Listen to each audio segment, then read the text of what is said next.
정돈하여 주시기 바랍니다. 성원이 되었으므로 감사 속계를 선언합니다. 계속해서 농업기술센터 소관 감사 질의를 실시하겠습니다. 예, 질의하실 위원님 계십니까? 예, 이윤아 위원님 질의하여 주시기 바랍니다. 네, 이윤아 위원입니다. 몇 가지 질의하도록 하겠습니다. 농업기술센터 2024년도 지금 일회 추경 예산이 얼마죠?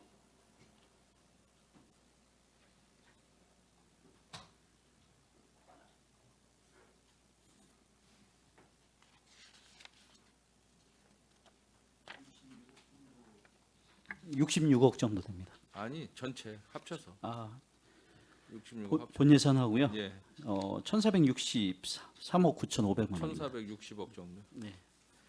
그러면 전에 이제 추세대로라면 2023년이 세출 결산이 1,618억이었어요. 예전 같았으면 예전 같은 그 세외 수입이 있었으면 세입이 있었으면 1,618억보다는 더 책정을 지금 할 예정인데 오히려 지금 감액을 해야 되는 상황인데 지금 농업기술센터는 지금 현실이 어떻습니까? 1,460억에서 2회 추경, 3회 추경 하실 거 아니에요? 지금 예측을 어떻게 하고 계세요? 일단 전반적으로 이제 불효불급한 사업 중심으로 해서 예산을 이제 부서별로 20% 정도 저희가 한번 감액? 검토를 하고 있는데요. 20% 감액? 근데 저희 이제 길센터 같은 경우는 보조 사업이 많기 때문에 민간 보조 사업이 많기 때문에 이제 그런 부분들은 사실 이제 보조금 교부가 돼서 감하기가 좀 어려운 상황이라서 저희가 운영비라든지 기타 내부적으로 하는 사업들 중심으로 해서 좀 국도비 보조 정리하고 사업이 뭐 복지국하고 복지국 다음으로 아마 매칭이 많은 네, 그렇습니다. 사업장인데 20%를 감액을 하라. 그러면은 국도비를 포기하는 상황도 나와야 될 그런 현실이에요. 현실은 실질적으로 따지고 보면 그렇죠. 근데 뭐 실제는 그렇게 할 수는 없는 거고 오롯이 12 중에서 감액을 해야 되는데 총액 기준으로 해서 20%를 감액을 하려면 12는 뭐 감액을 엄청나게 많이 해야 되겠죠. 그래서 한번 여쭤보는 거예요. 지금. 그렇게까지는 저희가 뭐 할 수가 없는 부분이기 때문에 이제 부서별로 상황에 따라서 저희가 이제 그 내부적으로 해야 될 뭐 행사라든지 그런 부분들은 뭐 필요하면 뭐 전액 삭감을 하고 행사를 안 하든지 그래도 이제 기존에 이제 나가거나 교부되거나 그런 부분들은 뭐 사실 감하기 어려운 상황이니까요. 뭐 예산 상황이 그렇기 때문에 꼭 해야 할 사업은 뭐 강하게 추진을 해야 되겠지만 또 굳이 추진을 안 해도 되는 사업들 있지 않습니까? 일반 기본적인 뭐 행사성 예산이라든지 또 예, 예. 복지 예산이라든지 일부 뭐 그런 것은 충분히 힘도 있게 조정을 거쳐서 예산 편성하시기 바랍니다. 예, 알겠습니다. 예. 2022년도 세출 결산이 1,500억이었어요. 지출액이 1,291억, 2월액이 126억. 집행률이 86%고 2월율이 한 8.4%. 2월액은 많지 않습니다. 뭐 그건 뭐 크게 지적할 사항은 아닌 것 같고요. 2023년도가 세출이 1,618억, 지출액이 1,432억, 집행률이 88.4%. 2월율도 많지 않아요. 113억에서 7% 정도. 근데 문제는 농업기술센터의 사업 특성상 잔액이 이렇게 많으면 안 될 것 같은데 잔액이 좀 많아요. 예산 대비 총액 대비해서 잔액률이 한 5.4% 2022년도 82억. 그 2023년도가 잔액이 72억 5천만 원, 잔액률이 4.48%, 한 5% 정도 되는데 이 잔액률이 좀 있는 거 뭐 무슨 사유가 있겠죠? 어떻습니까? 뭐 보조 사업 같은 경우는 잔액률이 거의 이제 없다고 봐야 없겠죠. 되고요. 내부적으로 이제 물품을 구입한다고 용역을 하게 되면 이제 입찰 이제 그 네. 가열에 따라서 이제 저기 잔액이 남거든요. 그래서 그런 부분 이제 공사 할 때 그런 부분인 걸로 알고 있습니다. 저는 일부 이제 정책 사업을 많이 수행하는 그 실국소 보면 잔액률이 뭐 한 2%? 뭐 그 정도밖에 안 되는데 여기 유독 좀 많은 것 같아서 제가 말씀을 드리는 거예요. 뭐 정책과장님 하실 말씀 있으신가요? 그 이제 수장님은 우리 보조 사업 중에 잔액이 없다고 말씀을 하시는데 의외로 이게 보조 사업 쪽에도 잔액이 많이 잔액이 남는 좀 경우가 있어요? 예, 막 끝판에 가서 이제 포기하시는 분들이 있고 막 그래서 저희들이 사실 이제 의원님들께서는 항상 뭐 수요 조사 정확히 해라 이렇게 말씀을 하시는데 정확하게 한다고 그래서 이제 의사는 충분하게 물어보고 하지만 막판에 이렇게 포기하시는 분들이 있어요. 그래서 아까 우리 저 성과 저 사업 같은 경우도 달성률이 낮은 게 그런 부분들입니다. 막판에 이제 막 그냥 하시다가 포기하시고 자부담이 들어가신다고 포기하시는 분들이 좀 의외로 많으셔가지고 뭐 처음에 예산 편성을 할 때 그리고 뭐 충분히 홍보를 하고 그렇죠. 예산을 갖다 집행을 할 수 있는 그런 상황을 만든 뭐 다 그렇게 하기는 어렵겠지만 어쨌든 간에 이러한 상황이 이제 잔액 자체가 많이 남지 않게끔 각별히 좀 유의를 하셔야 될 것 같아요. 타 부서에 비해서 잔액률은 분명히 높습니다. 네 알겠습니다. 이월액은 뭐 큰 문제는 없을 것 같은데 축산 반려동물가가 조금 많아요. 그렇죠. 2022년도가 2월액이 26.8%가 나와 있고 2023년도가 21.6%. 이게 어떤 그 건축 사업 같은 거 하셔서 그렇죠. 유기동물 보호센터 건립 그렇죠. 간격 계속비가 2월 돼가 계속 넘어가서 네 그렇죠. 넘어가서 그게 이거는 많이 이게 발생된 언제 준공이죠? 지금 11월을 준공 예정입니다. 11월 준공이면 내년도 정도 되면 이 2월액은 뭐 거의 없겠네요. 그렇죠. 네, 많지 그렇습니다. 않을. 알겠습니다. 그 준공 그 잘 마무리하시기 바라겠습니다. 알겠습니다. 2022년도 미집행잔액을 좀 잠깐 보겠습니다. 이 본청 전체가 70건 정도가 미집행잔액이 보고가 됐는데 농업기술센터 같은 경우에는 6건에 합산 한 3억 1천 정도가 미집행잔액이 있습니다. 그게 전액 불용 처리된 거예요. 확인을 해보니까 그 중에서 뭐 적은 금액, 뭐 농업 경영 컨설팅, 국비 사업 이런 거는 왜 불용됐어요? 이제 그것도 이제 조금 전에 말씀드린 대로 전년도에 수요조사해서 네. 이제 그분들한테 컨설팅을 해서 이제 다른 사업을 하게끔 돼 있는데 그 포기하신 당년도에 이제 포기를 해버리신 거예요. 그래서 추가로 다 모집을 했는데 하시는 분이 없으세요. 그래서 저희들이 부득이하게 이렇게 미집행 사업으로 남게 됐습니다. 그 애써서 국비를 갖고 왔는데 수요 대상자가 없어서 반납을 했다? 예, 가끔 그런 문제들이 지금 이제 농업인들 같은 경우는 이제 농촌 빈집 실태 조사 이거 1억짜리예요? 그거는 지난번에 보고 드렸듯이 일단은 그 해에는 어째 명시를 됐다가 사고율을 못 시켜서 반납이 됐던 건데 올해 같은 경우 예산이 다 일회 추경에 세워져 가지고 지금 용역 중에 있는 겁니다. 이건 뭐 매년 이렇게 1억씩 받아올 수 있는 상황은 아니었었던 거예요? 네, 이건 그런 그 거는 조사 용역 예, 예. 알겠습니다. 그 축산 동물과 가축 폐사체 수거 처리비 지원 국비 사업입니다. 이것도 900만 원이 전액 불용 처리됐어요. 사유가 있습니까? 이건 농림부에서 지침을 2월 사업 불가로 통보가 갖고 굳이 부득이 반납하게 됐습니다. 농림부에서 사업 자체를 전액 반납시키는 이거 국비 사업 말고도 폐사체 뭐 수거하고 그러는 거 있지 않습니까? 자, 시비로 하는 거 없어요? 그거는 저기 폐사체 처리비라고요. 유기동물 보호소에 그거 이거는 처리- 유기동물하고는 틀린 틀린 거군요. 겁니다. 이거는. 알겠습니다. 방역 선진형 농장 조성 사업 1,500만 원 불용 처리됐어요. 아까 농업정책과장님 네. 말씀하듯이 한 농가가 사업을 한다고 그러다가 나중에 사업 가서 포기로 하는 바람에 이런 부득이- 거는 뭐 그런 말씀 드리면 뭐하지만 이렇게 하기로 뭐 구두상으로라도 약속을 다 했다가 이렇게 국비까지 국도비를 따왔는데 안 하겠다라고 그냥 포기하고 그러면 추후에라도 이런 거는 페널티를 좀 적용해야 되지 않습니까? 그런 네, 거에 그런 거는 하고 있습니다. 분명히 하셔야 네. 되겠어요.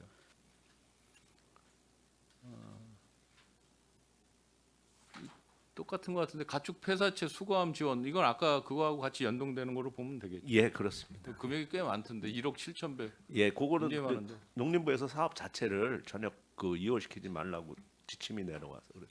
알겠습니다. 뭐 어떻게든지 이런 그 그런 사유들이 다 있어서 불용 처리가 됐겠지만 아까 특히 이제 기본적으로 그런 농가하고 미리 사전에 조율을 거쳐서 이렇게 따온 국도비 예산을 본인들이 그냥 스스로 포기해 버리면서 다시 불용 처리되는 그런 사례가 없게끔 각별히 주의해 주시기 바랍니다.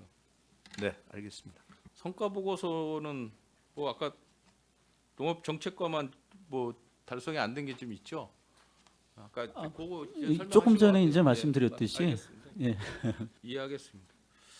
행감 2023년도 행감 지적사항 조치사항을 몇 가지만 보겠습니다.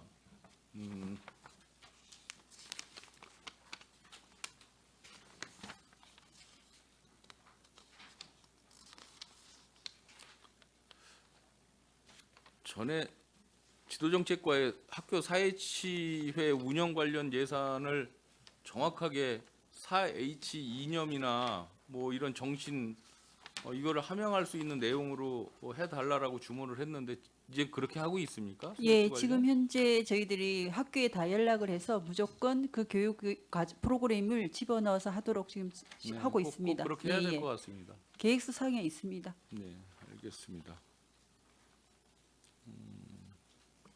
신규 반려견 놀이터는 계속 지금 추진하고 계신가요? 신규는 지금 아직 추가로 추진하는 건 추진하는 없고요. 건 지금 없습니까? 7개소 지금 관리 우리가 잘 되고 있습니까? 네, 그거는 위탁 관리해서 지금 열심히 잘 하고 있습니다. 잘 되고 있습니까? 네.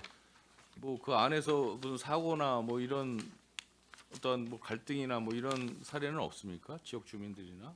지금까지는 아직까지는 그런 사례가 지역 그 관리인 두고 저기 하는 게 있기 때문에요. 네. 그런 사고나 그런 내용은 없었습니다. 여태까지.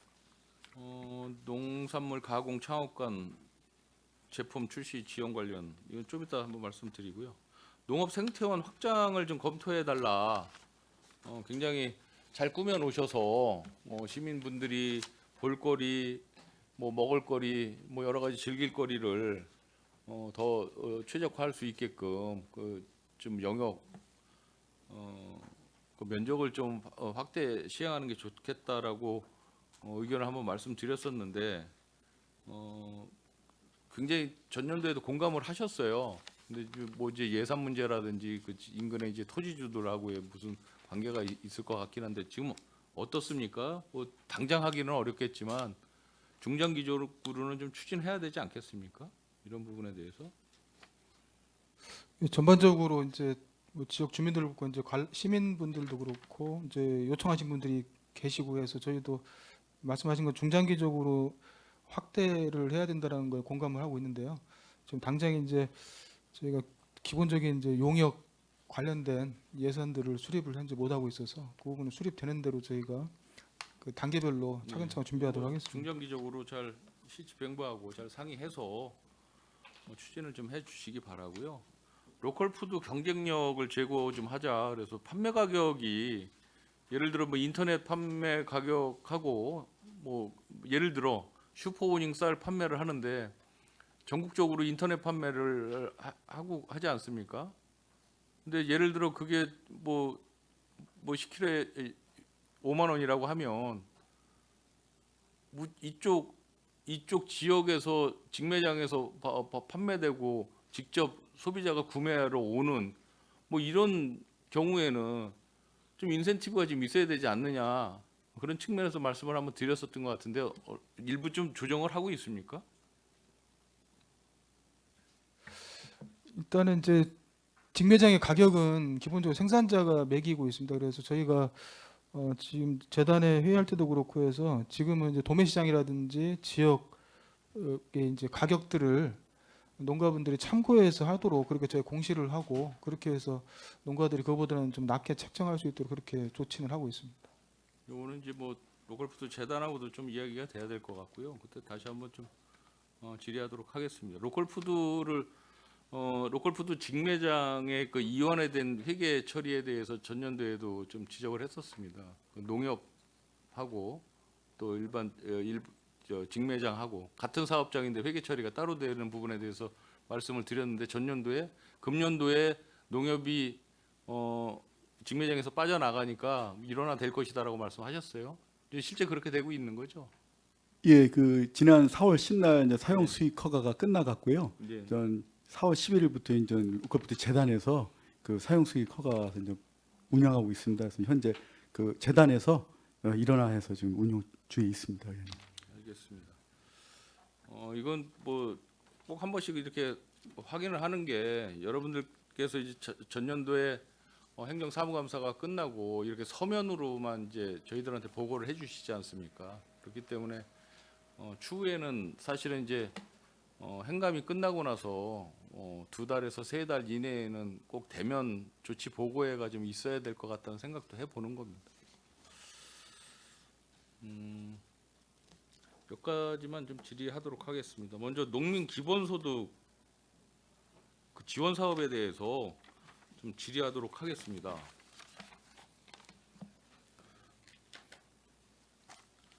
자료를 먼저 이제 받아봤습니다.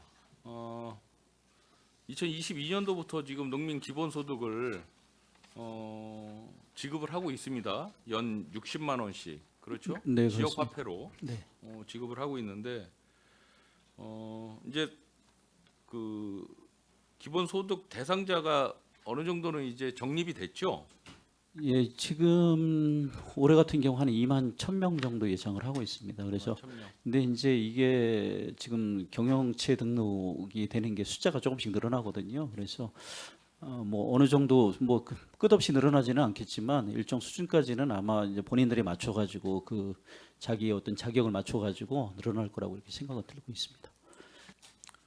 2022년도에 기본소득 예산을 130억으로 계획을 했다가 집행을 120억을 했어요. 그죠? 잔액 9억 그렇습니다. 9억 4천만 원을 이제 잔액으로 남겼고 2023년도에는 계획을 141억을 했다가 집행을 132억을 했습니다. 이것도 마찬가지로 잔액이 9억 4천만 원이 남았고 그런데 2024년도의 예산을 전년도에 집행을 132억을 했는데 계획을 130억을 했어요.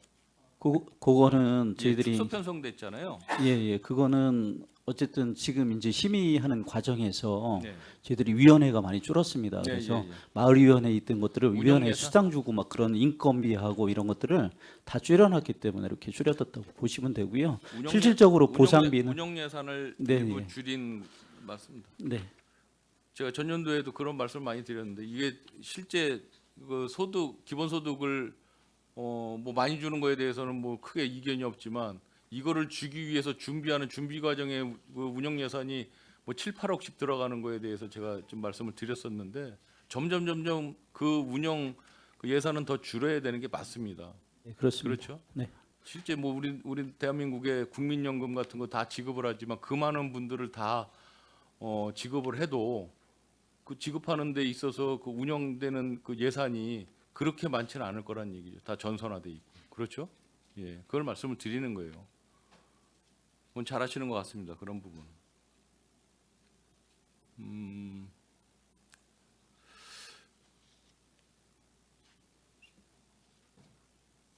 수혜 대상 인원도 2022년도에는 2만 명이었다가 1,900명으로 이제 집행이 됐고 2023년도에는 2만 3천 명을 계획을 했다가 2만 819명을 집행을 했어요.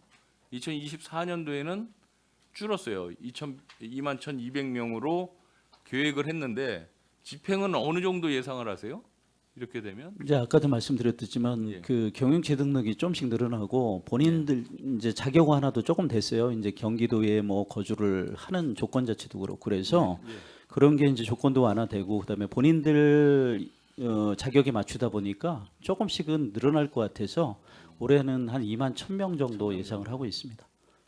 알겠습니다. 2024년도에 이제 농민 기본소득 지급 기준이 이제 좀 변경이 됐습니다. 네, 그렇습니다. 이 대표적인 게 달라진 게 뭐가 있나요? 이 자료는 지금 보고는 있는데. 경기도 농민기본소득 지원 사업에서 올해부터 이제 그 변경되는 기준 자체는 거주 기간에 대해서 해당 시군에 연속 2년 이상 거주하고 또 이제 비연속으로 5년 경기도 평택시에서 이제 거주했을 때 자격이 됐었는데 2024년도부터는 해당 시군 그러니까 평택시에서 2년, 경기도 내에서 비연속 경기도로 바뀌었습니다. 그러니까 평택에서 비연속 5년이었었는데 경기도 내로 해서 비연속 합산 5년 이상 거주.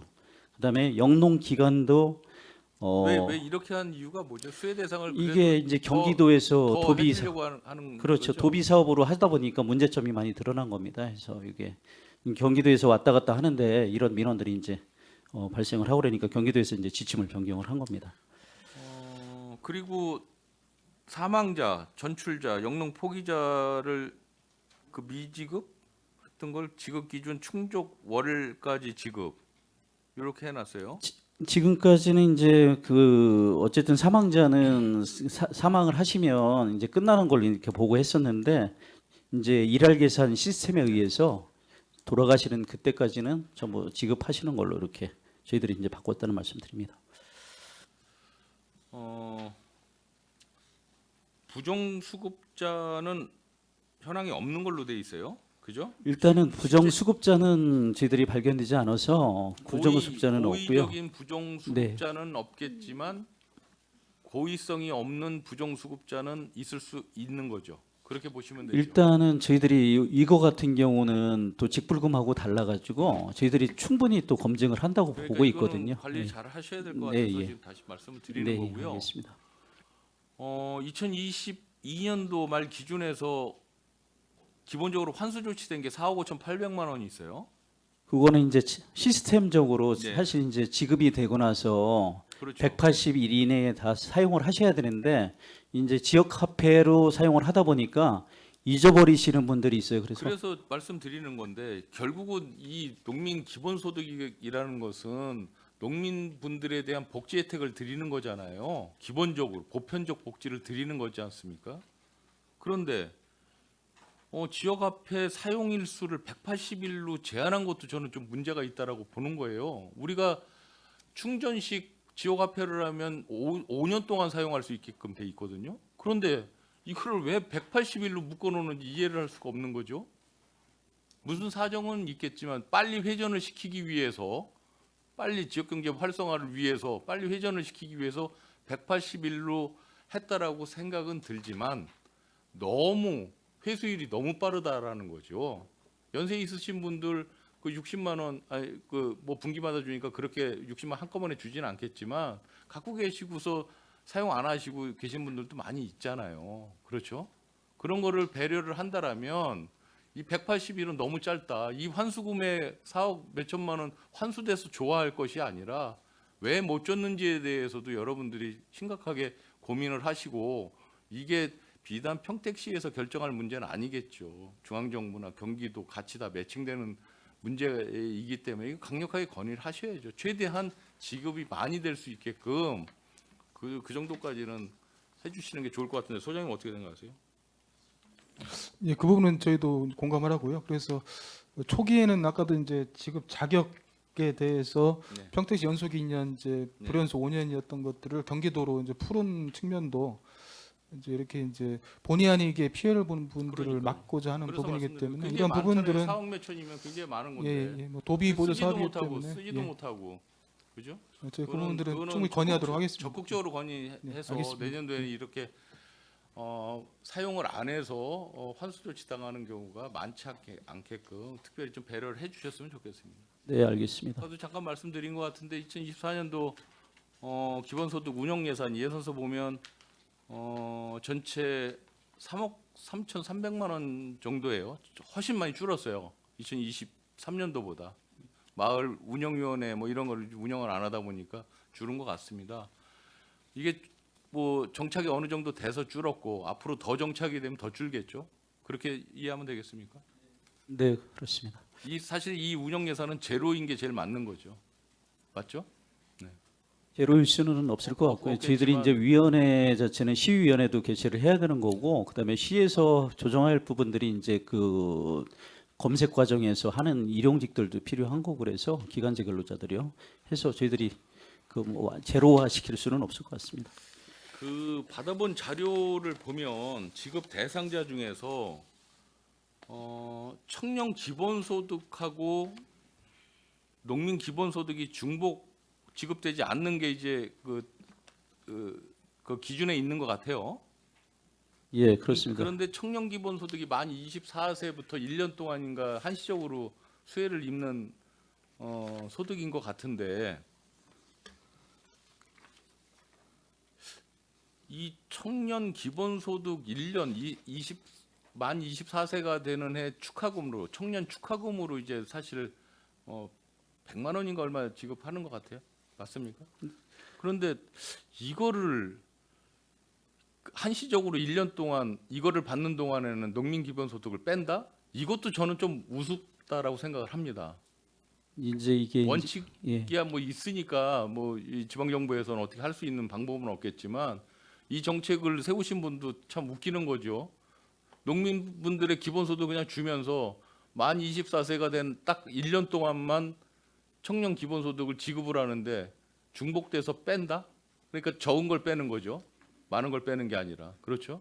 그런 정책을 갖고 있는 것 같은데 이거를 과연 빼야 되는지에 대해서는 이것도 한번 다시 잘 검토해 주시기 바랍니다. 네, 그것도 협의해 나가도록 하겠습니다.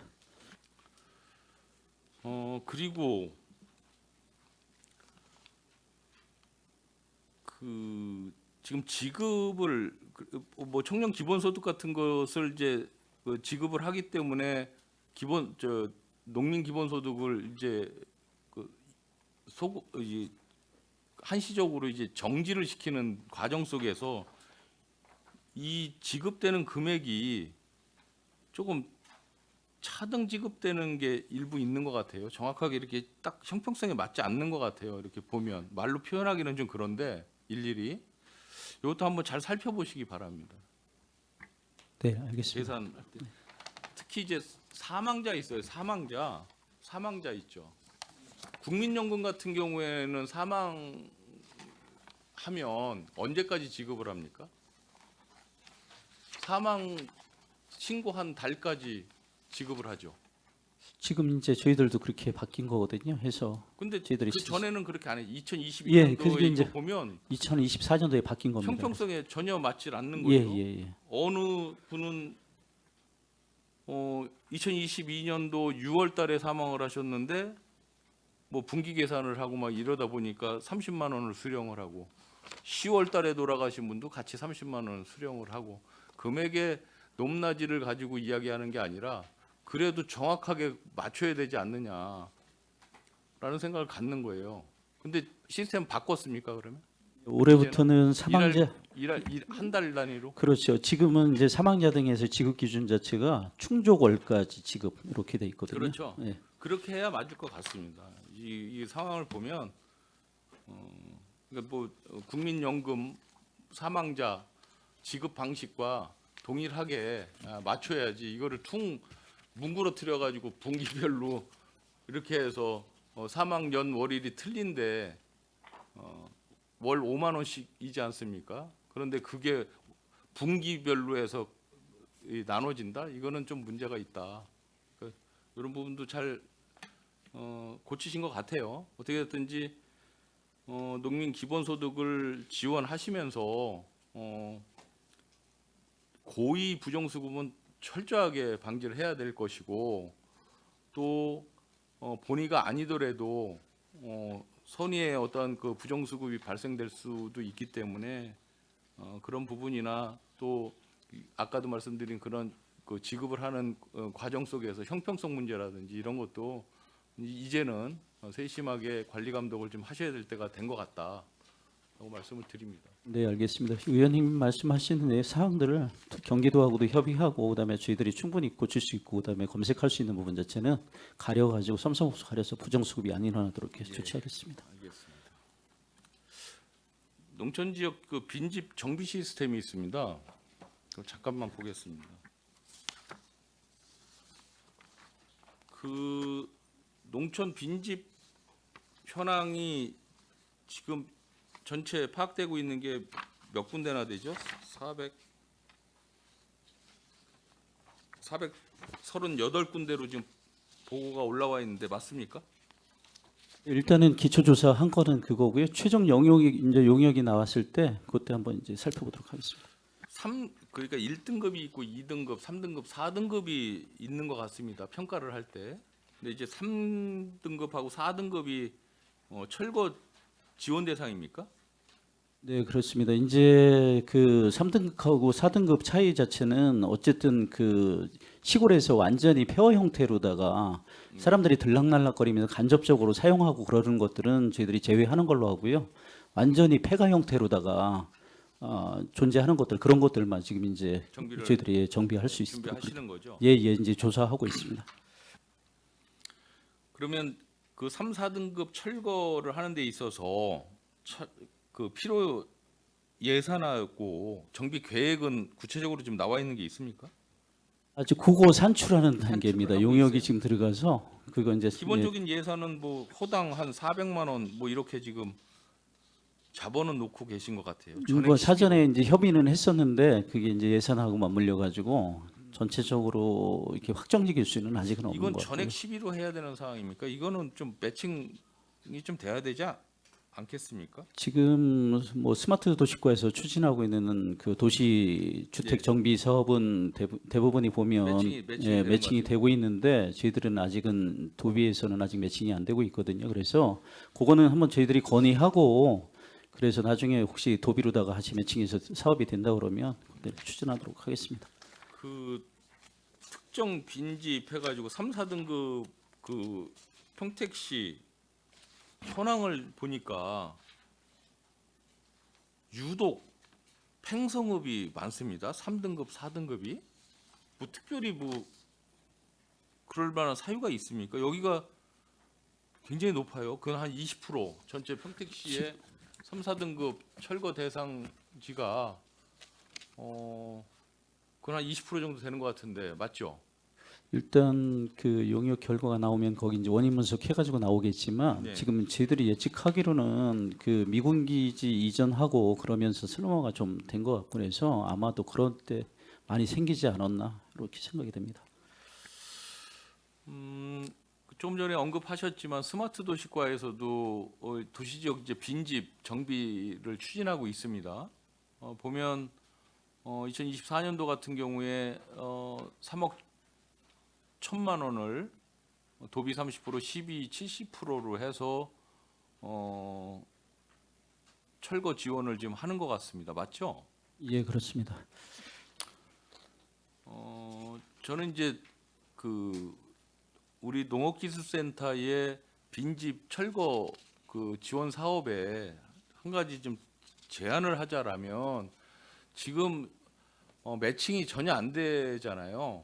전혀 안 되는 상황이잖아요. 현재까지는 그런 상황에서 일정 기간 계도 기간을 좀 거쳐서 이건 철거 대상이고 이러이러해서 용역에 의해서 이 집은 뭐 우범 뭐 여러 가지 뭐 사고 위험 뭐 붕괴 위험 뭐 여러 가지 있겠죠. 이렇기 때문에 일정 계도 기간을 거쳐서 사업을 진행하겠다. 그런데 오롯이 다 이 철거 비용을 시에서 부담하는 것은 저는 개인적으로 절대 반대입니다. 왜? 건물주 토지주가 있지 않습니까? 그렇죠? 그래서 일정 계도를 한 다음에 본인이 오케이를 했을 때에는 자비를 정확하게 부담시키는 게 저는 맞다라고 봅니다. 지금 아까 이제 의원님이 아까 뭐 400만 원 말씀하시고 그랬는데 그게 철거 비용으로는 다 들어갈 수가 없고요. 네, 예. 아무래도 이제 그 부담이 돼야 될 것 같습니다. 그래서 네. 정확하게 산출을 해서 홍보 기간 거치고 그다음에 본인들 수긍했을 때 그때 이렇게 정비하는 걸로 저희들이 추진을 하도록 하겠습니다. 알겠습니다. 이게 뭐 그 세입자 사업이 아니잖아요.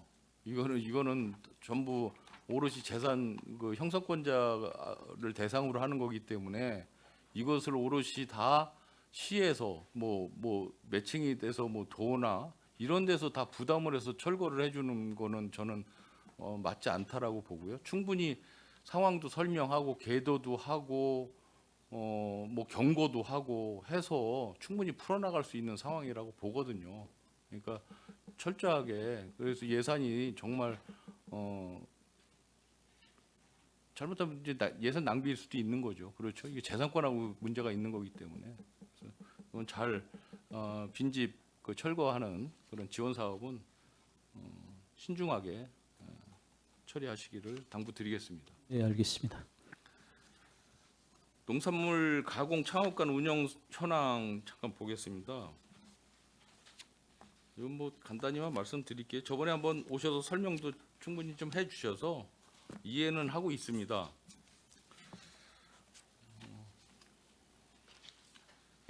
이거 2022년도에 완공됐죠?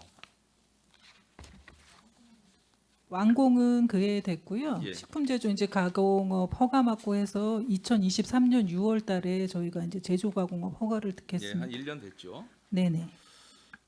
건립 소요 예산이 44억 9천만 원이 들어갔습니다. 적지 않은 예산이 투입이 됐고요.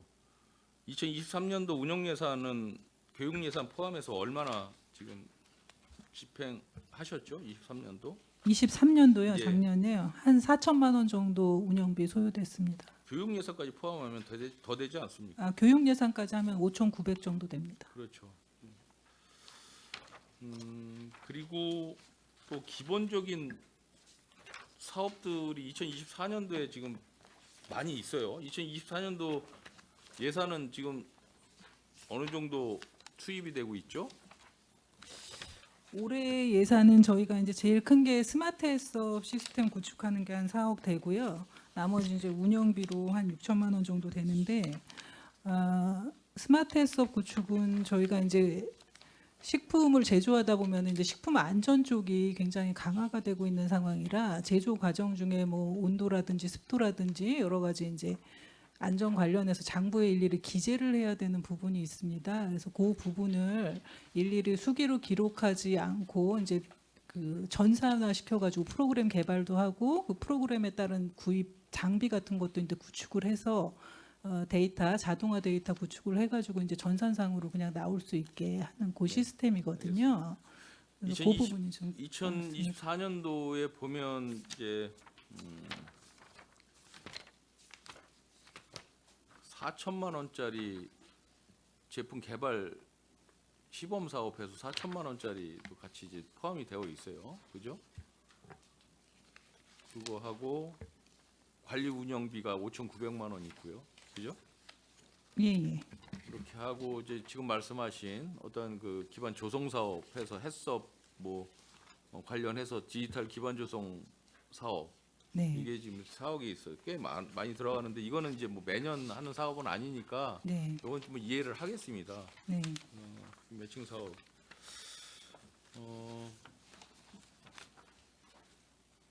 제가 이제 속도가 느리다. 건립을 하고 교육을 시키고 창업을 하는 그런 일련의 과정이 예. 뭐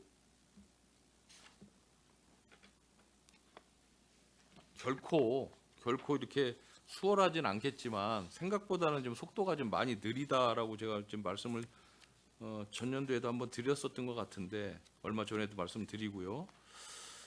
어떻습니까? 이게 지금 추진하시기가 쉽지는 않으실 것 같아요. 그 농민분들 상대로 해서 이런 창업 컨설팅을 한다는 게 사실 쉬운 사업은 아닌 것 같아요. 저도 이해는 하겠습니다. 근데 이제 한 가지 더 말씀을 드리면 여기에 이제 농산물을 가공 제품을 이제 브랜드를 만들면서 평택이랑 뭐 이런 지금 여기 보면 네. 이런 이제 상표를 이제 등록을 좀 하셨는데 전에 제가 그 허영광 과장님께도 한번 말씀을 드린 적이 있었는데 그냥 농산품에 대해서 슈퍼오닝이라는 네이밍을 쓸 수 있고 이런 가공품에 대해서는 슈퍼오닝이라는 네이밍을 사용할 수 없다라고 그때 조례상에 규정이 되어 있어서 말씀을 하셨는데 이번 기회에 이런 가공품이 어차피 생산품이 그대로 이어져서 가공품으로 나오는 거 아니겠습니까? 그렇다면 어차피 슈퍼오닝은 그동안에 쌓아온 그 브랜드 이미지 가치가 있지 않습니까? 그렇다면 조례를 좀 개정해서라도 특별한 사유가 없으면 조례를 개정해서라도 이런 가공품에 대한 슈퍼오닝 네이밍 작업을 하실 용의는 없으세요? 혹시? 저는 이 평택이랑이라는 이 네이밍보다는 그동안에 누적되어 왔었던 슈퍼오닝 브랜드 그 가치가 훨씬 더 뛰어나다라고 생각을 하고 또 뭐 판매라든지 이런 거 할 때 훨씬 더 실익이 있을 것 같은데 어떻게 생각하세요? 그럴 뭐 충분한 가치가 있지 않겠습니까? 예, 그건 한번 검토토록 한번 해보겠습니다. 예, 그 검토해서 뭐 가능하다라면 슈퍼모닝 네이밍으로 충분히 가능할 것 같아요. 이거 한번 연구 좀 해 보셨으면 좋겠습니다. 네, 알겠습니다. 그리고 뭐 매출액은 굳이 논하지 않겠습니다. 지금 뭐 4,800만 원인데 예. 이거 가지고 뭐 얘기를 하겠습니까? 뭐 여러분들께서 생각하시는 게 있지 않습니까? 그러니까 어떠한 농민분들이 실제 생산을 해서 가공을 해서 판매까지 이어지는 어떤 일련의 과정에 대해서 인큐베이팅 역할을 이 가공 창업관에서 하려고 하는 의도는 알겠습니다. 그러니까 기왕 이렇게 하시는 거 그냥 창업하고 교육하고 요 정도 선에서 끝일 게 아니라 정말 농업법인회사 같은 거 제대로 창업을 해서 전국적인 어떠한 판매를 할 수 있는 그런 사업으로도 키울 수 있게끔 연구하고 노력해 주시기 바랍니다. 최선을 다해서 노력하겠습니다. 알겠습니다. 한 가지만 간단하게 말씀드리고 마치도록 하겠습니다. 아, 참, 그 가공센터 이거 한 가지 그 지금 경기도 내 이렇게 사업하는 거 보면 사실은 매출액은 많지 않아요. 전체적으로 좀 오래된 데들도 그렇죠. 그리고 실제 사업을 지금 이건 가공센터니까 사업체를 이제 영위할 수 있는 거고 지원센터 같은 데는 또 사업체를 낼 수도 없어요. 그죠? 보면 많은 데가 뭐 고양 같은 데 뭐 1억 8천, 용인 같은 데가 조금 많이 하는 데가 있는 것 같아요. 2023년도에 보면 13억 뭐 이렇게 또 했더라고요. 나머지는 뭐 화성에 한 7억, 파주에 2억 3천, 그다음에 뭐 거의 없어요. 많지 않은데 아무튼 그런 가운데에서도 평택이 좀 독보적으로 이렇게 가공 창업관이 잘 운영되고 있다라는 소리를 들을 수 있게끔 노력해 주시기 바랍니다. 예, 알겠습니다. 로컬 푸드 재단 그 보면 재단 출연금이 얼마입니까? 2023년도 2022년도가 얼마였어요? 2022년도가 13억 3천만 원이었어요. 그죠? 예, 예. 그리고 2022년도가 13억 3천이고 2023년도가 16억이었습니다. 그렇죠? 예, 예. 그런데 이제 많지는 않아요. 출연금이 많지는 않은데 제가 말씀드리는 거는 의도는 딱 한 가지입니다. 뭐 다른 것도 많이 있지만 한 가지가 뭐냐면 이 16억 원의 출연금 중에 오롯이 인건비 관련해서 몇 프로나 지금 되고 있는지 아시겠어요? 포지션? 그 죄송합니다. 그까지는 정확히 그리고 파악이 안 됐어요. 재단에 12억 3천만 원, 로컬 푸드 직매장에 1억 2천, 그리고 뭐 기획 생산하는데 인건비에 3,500만 원, 합쳐서 13억 9천만 원이 인건비예요, 다. 운영비, 인건비. 기본 운영비라는 거죠. 정책 사업비가 아니고. 그럼 86.3%가 다 인건비 관련입니다. 이 조금은 문제 있다라고 생각 안 하십니까? 어떠세요? 이게 정책 사업비로 많이 들어간다라면 이해를 하겠어요. 그렇죠? 농민들을 위한 어떤 정책 사업비로 많이 출연이 된다라면 충분히 이해를 하겠지만 인건비 비중이 86%? 어느 사업장의 인건비 비중 86%를 갖고 있는 사업장이 몇 군데나 되겠습니까? 그렇죠. 요거는 잘 분석해 보시기 바랍니다. 예, 알겠습니다. 고생하셨습니다. 마치겠습니다. 예, 이은하 의원님 수고하셨습니다. 예, 원활한 회의 진행을 위해 잠시 감사를 중지하고자 하는데 위원 여러분 이의 있습니까? 예, 이의가 없으므로 10분간 감사 중지를 선언합니다.